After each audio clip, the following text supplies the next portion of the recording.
좋으신 하나님을 함께 찬양합시다. 할렐루야. 네. 하나님께 소망을 두며 예배하신 여러분들을 사랑하고 축복합니다.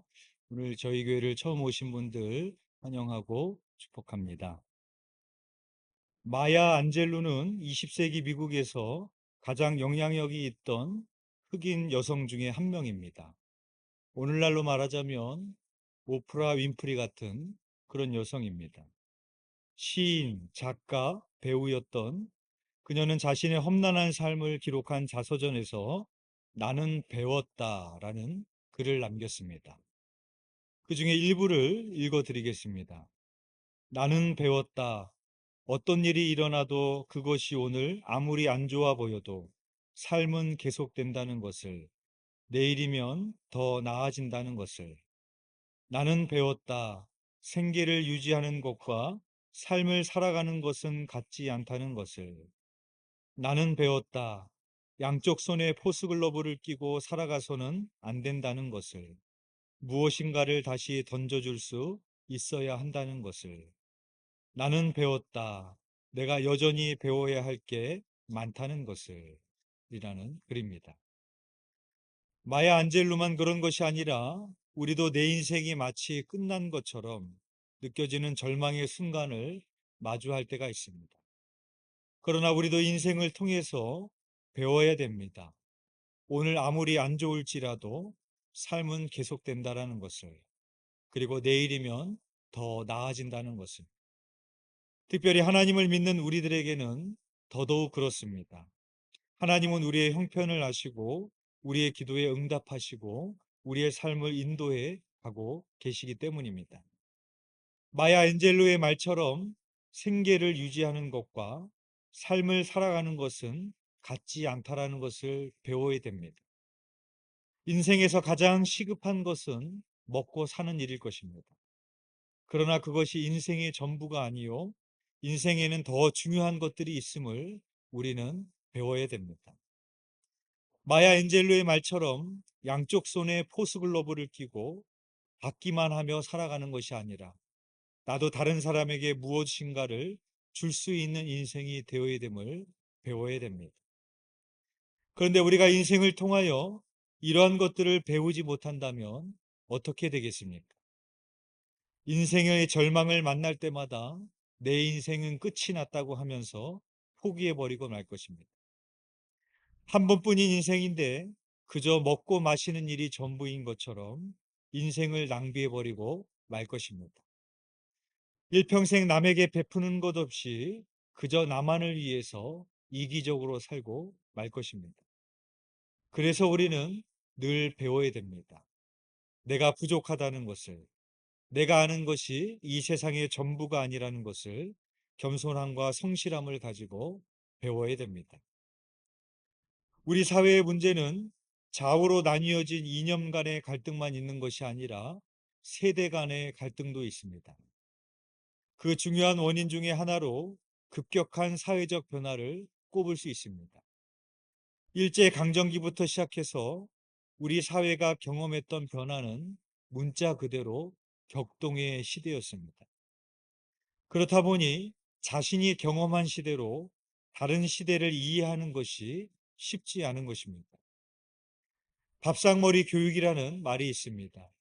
조부모나 부모들이 자녀들과 함께 식사하며 이런저런 이야기를 하며 교육하는 시간입니다. 하지만 우리 사회에서 언제부턴가 꼰대, 라떼라는 말이 등장하면서 다음 세대들이 이전 세대들의 말을 듣기를 싫어합니다. 왜 그렇겠습니까? 누구든지 그가 겪은 시대적 경험은 자신에게 소중할 수밖에 없습니다. 따라서 이전 세대들이 겪은 시대적 경험도 중요하겠지만 오늘을 살아가고 있는 다음 세대들의 시대적 경험도 중요한 것입니다. 따라서 이전 세대들이 자신의 이야기를 말해주는 것도 중요하지만 다른 세대가 경험한 이야기를 귀담아 들어줄 수 있는 것이 우리 사회에 필요합니다. 이전의 밥상머리는 이전 세대가 다음 세대를 교육하는 자리였다면 이제는 그 밥상머리가 서로에게 배우는 자리가 되어야 됩니다. 불치하문이라는 말이 있습니다. 아랫사람에게 묻는 것을 부끄러워하지 말라라는 뜻입니다. 즉, 아랫사람에게도 배워야 된다라는 그런 뜻입니다. 잠언 6장 6절의 말씀입니다. 게으른 자여 개미에게 가서 그가 하는 것을 보고 지혜를 얻으라. 성경은 게으른 자들에게 개미에게 가서 배우라고 말씀하고 있습니다. 우리는 그 개미를 아무것도 아닌 것처럼, 하찮은 것처럼 여길지 모르겠지만 우리가 그 개미에게서도 배워야 된다면 나보다 어린 사람, 나보다 인생의 경륜이 짧은 사람, 누구에게서나 배워야 될 것이 있지 않겠습니까? 궁극적으로 우리는 길과 진리와 생명이 되시고 참 지혜자가 되시는 예수 그리스도께 배워야 됩니다. 오늘 본문 29절에서 예수님은 나에게 와서 배우라고 말씀을 하십니다. 오늘 본문 마태복음 11장 29절의 말씀입니다. 우리 함께 봉독해 보겠습니다. 시작. 나는 마음이 온유하고 겸손하니 나의 멍에를 메고 내게 배우라. 그리하면 너희 마음이 쉼을 얻으리니. 예수님은 우리에게 무엇을 배우라고 하시는 걸까요? 예수님의 온유하고 겸손한 마음입니다. 여기서 온유한 마음이란 예수님의 본질적인 성품을 말하는 것인데, 온유하다라는 것은 그저 화를 내지 않고 유순하다라는 뜻이 아니라 종으로서 타인의 아픔을 알며 타인의 고통을 끌어안는다라는 그런 의미입니다. 저희 딸이 이번에 대학 입시를 준비하고 있습니다. 저희 딸은 기독교 대안학교를 나와서 검정고시를 받기 때문에 다른 아이들과는 달리 주로 혼자 공부하면서 입시를 준비하고 있습니다. 그러다 보니 늘 불안한 마음이 있는 겁니다. 혼자 공부하니까, 마음이 불안하니까. 처음에는 관리형 독서실을 알아봐 달라고 그러더라고요. 그래서 관리형 독서실을 알아봐서 거기를 한동안 다녔었습니다. 그러다가 조금 지나니까 조금 더 자신을 강압적으로 공부시켜 줄 수 있는 곳에 갔으면 좋겠다. 그래서 숙직을 하면서 공부하는 그런 기숙사 스파르타 학원 같은 데를 좀 보내달라. 그렇게 이야기를 하는 겁니다. 그래서 알아봤더니 가격이 너무 비싼 겁니다. 먹고 자고 하니까. 그래서 알아본 게 신촌에 있는 한 학원이었는데 학교처럼 아이들을 관리해주면서 공부시켜주는 학원이었습니다. 근데 거기를 혼자 다니는 것이 외로우니까 대안학교 때 절친이 있는데 그 친구랑 함께 다니겠다라는 겁니다. 그 친구는 강원도 횡성에 사는데, 그래서 저희 집에 와서 하숙세처럼 몇 개월 동안 먹고 자면서 둘이 거기 학원을 다녔었습니다. 근데 시간이 지나면서 그 친구도 남의 집에서 먹고 자는 것이 어찌 마음이 편하겠습니까? 불편했던 것 같습니다. 아무리 친구지만. 그래서 다시 횡성으로 갔습니다. 근데 저희 딸이 또 다시 집에서 혼자 공부를 하다가 이제는 수능이 100일도 안 남았거든요. 또 마음이 불안해지는 겁니다. 그러니까 이번에는 고시원을 좀 알아봐 달라. 내가 고시생처럼 좀 들어가서 공부하고 싶다. 그러더라고요. 그럼 네가 알아봐라. 그랬더니 자기가 알아보더니 상계동에 있는 고시원을 이렇게 알아봤더라고요. 그래서 알아보니까 보증금 10만 원에 월 40만 원 정도 하는 그런 고시원이었습니다. 밥하고 시리얼은 항상 이렇게 준비해주고 개인적으로 반찬만 가져다가 공동 냉장고에다 넣어놓으면 그렇게 자신이 이렇게 먹으면 되는 그런 고시원이었습니다. 그렇게 고시원에 가게 됐는데 며칠이 지나서 너무 외롭고 힘들어서 못 다니겠다라는 겁니다. 제가 그 얘기를 듣는 순간에 화가 너무 나는 겁니다. 고시원에 전화해서 환불이 되냐 물었더니 환불이 안 된다고 그러더라고요. 보증금만 돌려줄 수 있다라고 그럽니다. 그 더운 날씨에 땀을 뻘뻘 흘리면서 상계동까지 책과 짐을 한 보따리 실어다가 갖다 줬는데 며칠 있다가 또 가서 그 짐을 다시 실어다가 집으로 가져왔고 보증금밖에 못 돌려받았습니다.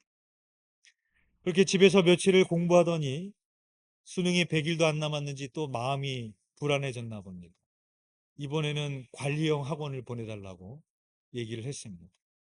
가격을 알아보니까 그것도 만만치 않더라고요. 화가 났지만 꾹 참고 보내줬습니다.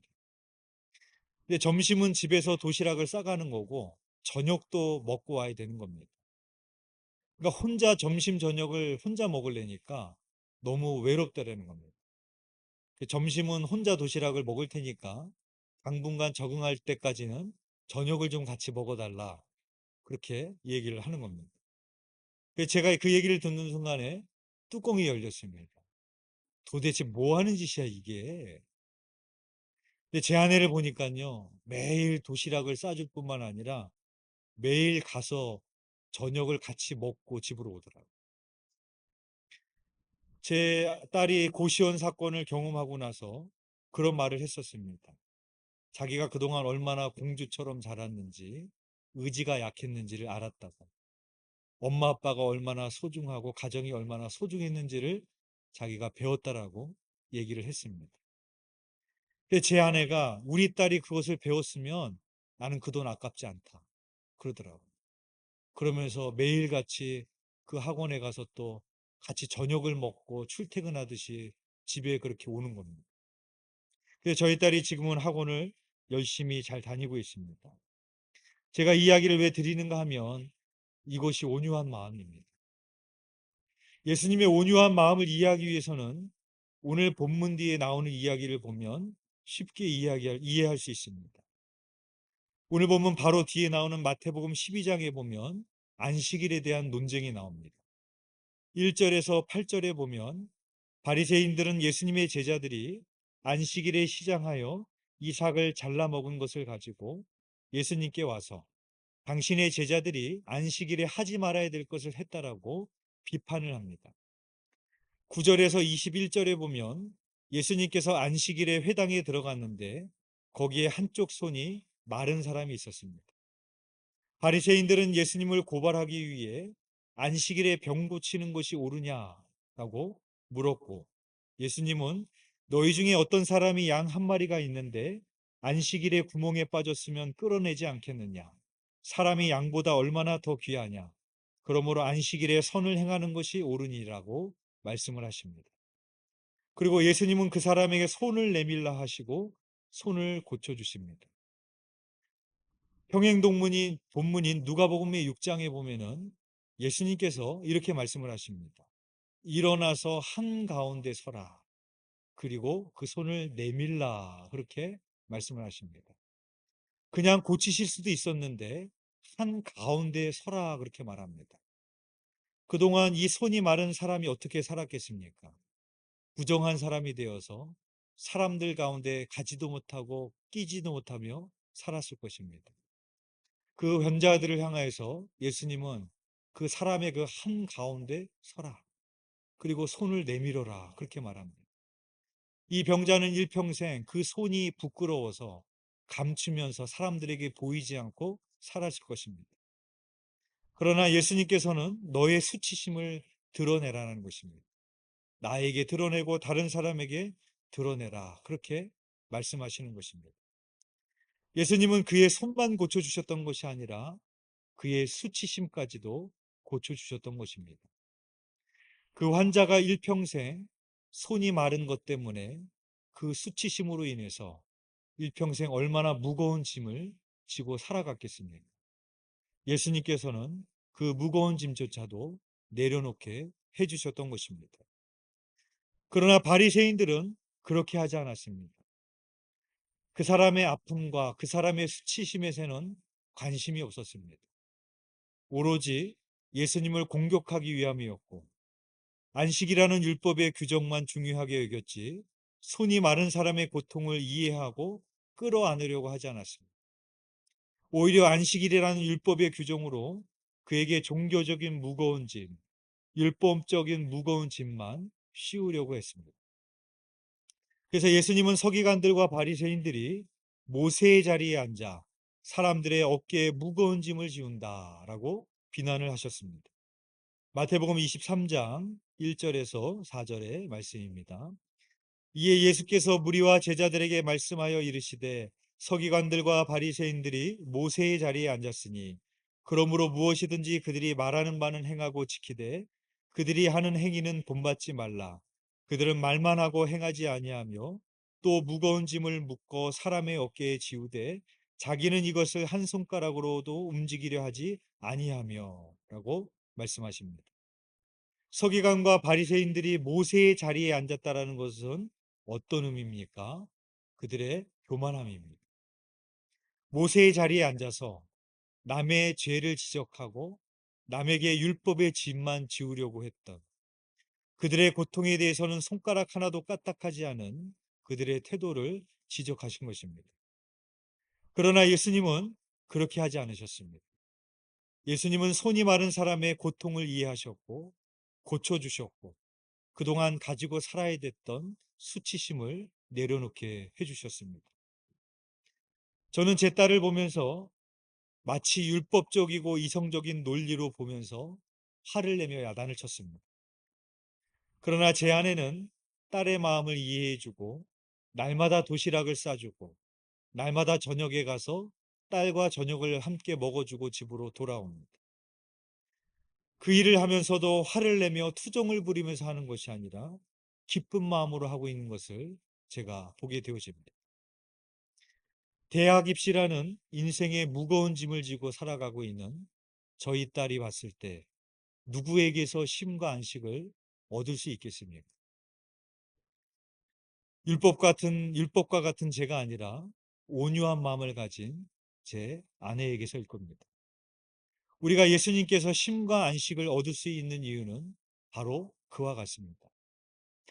예수님은 우리에게 쉼과 안식을 주시겠다고 하시면서 이렇게 말씀을 하십니다. 마태복음 11장 29절의 말씀 제가 다시 읽겠습니다. 나는 마음이 온유하고 겸손하니 나의 멍에를 메고 내게 배우라. 그리하면 너희 마음이 쉼을 얻으리니. 예수님께서는 우리에게 쉼과 안식을 주신다고 하시면서 나의 멍에를 메라고 말씀하십니다. 이상한 말씀 아닙니까? 쉼과 안식을 얻기 위해서는 멍에를 없애주셔야 될 것 같은데 오히려 나의 멍에를 메라고 말씀하고 있습니다. 이것은 그 당시 유대인들의 농경 문화를 알아야 이해할 수 있습니다. 그 당시 유대인들이 소를 부릴 때 소 두 마리가 함께 멍에를 매게 했습니다. 쟁기꾼이 보기에 안쪽에 있는 소를 안소라고 불렀고 바깥쪽에 있는 소를 마라소라고 불렀습니다. 안소는 보통 일에 경험이 많고 사람의 말귀를 알아듣는 소입니다. 그 안소가 거의 모든 일을 하는 겁니다. 반면에 바깥쪽의 마라소는 안소 옆에서 안소가 이끄는 대로 쫓아가며 일을 배웁니다. 두 마리의 소가 멍에를 메고 있지만 일은 거의 안소가 다 하는 것입니다. 그리고 쟁기꾼은 누구에게 채찍을 때리느냐? 마라소가 아니라 안소에게 채찍을 때립니다.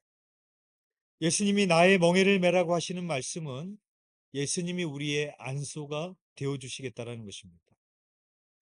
그러니까 우리에게 또 다른 멍에를 씌워주겠다라는 말이 아니라 우리가 져야 될 무거운 짐을 예수님께서 함께 져주시겠다라는 그런 의미가 되는 것입니다.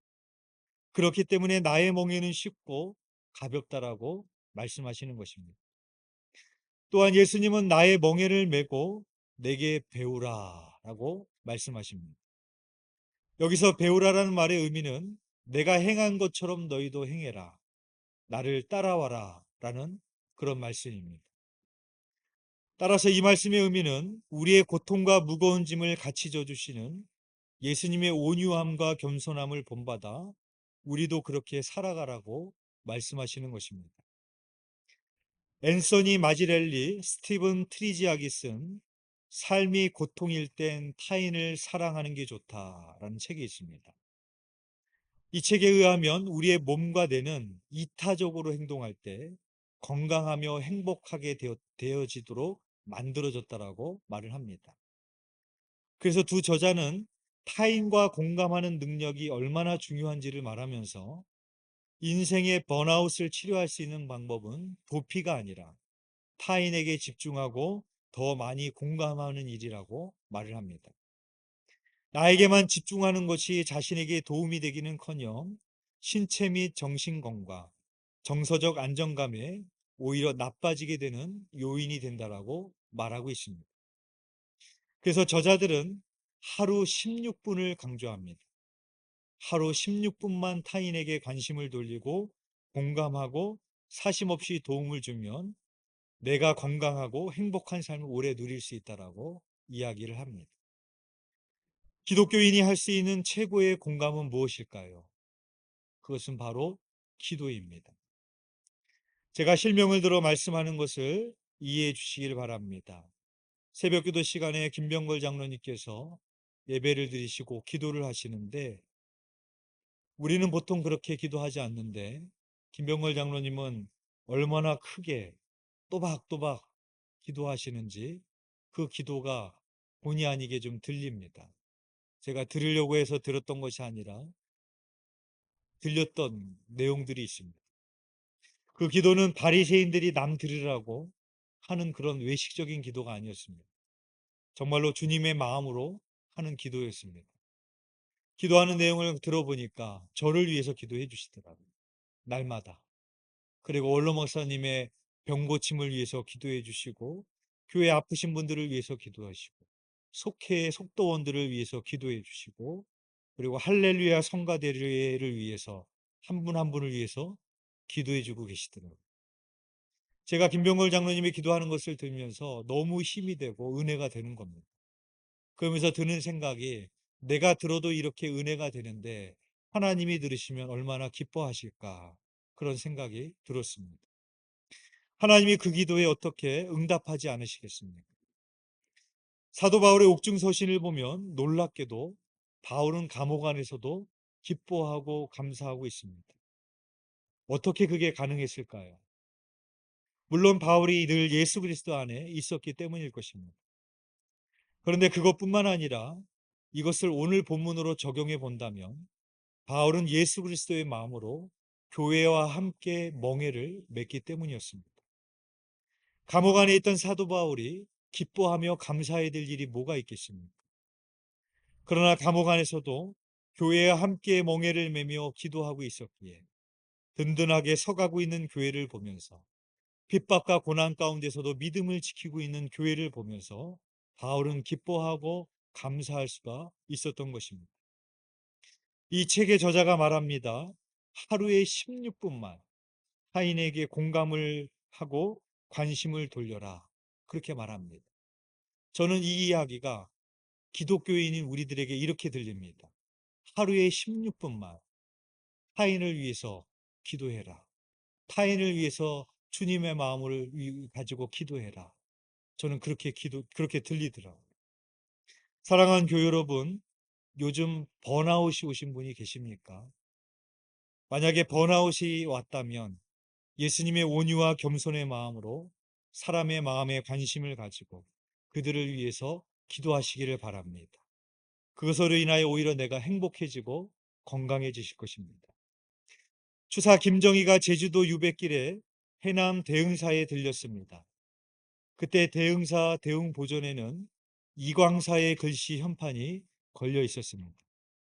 김정희는 평소에 조선의 글씨는 이광사가 망쳤다고 하면서 이광사의 작품을 몹시 싫어했다고 합니다.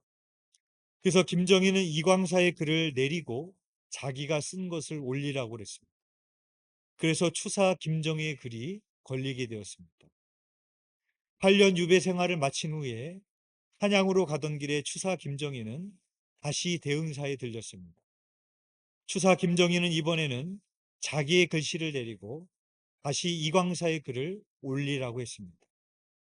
무엇이 추사의 마음을 변화시켰을까요? 비록 유배 생활이었지만 그 유배 생활을 통해서 그는 겸손을 배웠던 것입니다.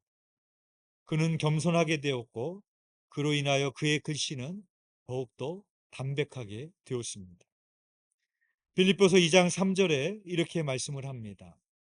아무 일에든지 다툼이나 허영으로 하지 말고 오직 겸손한 마음으로 각각 자기보다 남을 낮게 여기고 라고 말하고 있습니다.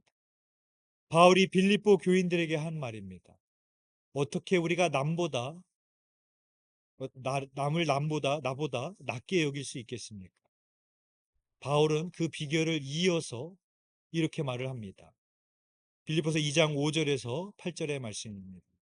너희 안에 이 마음을 품으라. 곧 그리스도 예수의 마음이니 그는 근본 하나님의 본체시나 하나님과 동등됨을 취할 것으로 여기지 아니하시고 오히려 자기를 비워 종의 형체를 가지사 사람들과 같이 되셨고 사람의 모양으로 나타나사 자기를 낮추시고 죽기까지 복종하셨으니 곧 십자가에 죽으심이라 라고 말하고 있습니다. 즉 남을 나보다 낮게 여길 수 있는 것, 예수님의 마음을 품는 것입니다. 예수님의 겸손한 마음을 품을 때에만 우리는 남을 나보다 낮게 여길 수 있기 때문입니다. 사랑하는 교회 여러분, 예수 그리스도의 온유와 겸손을 배우시기를 바랍니다. 예수 그리스도의 멍에를 지시고 그 안에서 쉼과 안식을 누리며 주님을 온전히 따라가시는 저와 여러분이 되시기를 주님의 이름으로 축원드립니다. 기도드리겠습니다. 사랑하는 애가 풍성하신 하나님 아버지, 전쟁터와 같은 일상을 살아가며 조금 더 가지면, 조금 더 쌓아 올리면 내 마음의 쉼과 안식을 얻을 수 있을 것이라고 우리는 착각합니다. 여름이 되어서 바캉스를 가고 여행을 가고 휴가를 다녀오면 내 마음의 쉼을 얻을 수 있다라고 우리는 생각합니다. 그러나 우리는 그것이 우리들에게 진정한 쉼을 줄 수 없음을 우리는 깨달아 합니다. 우리의 인생을 통해서 배우게 하여 주셔서 오직 예수님께로 나아가 그 멍에를 함께 지시는 주님 앞으로 나아갈 때 우리가 쉼과 안식을 얻을 수 있는 저희들이 될 수 됨을 깨달아 알게 하여 주시옵소서.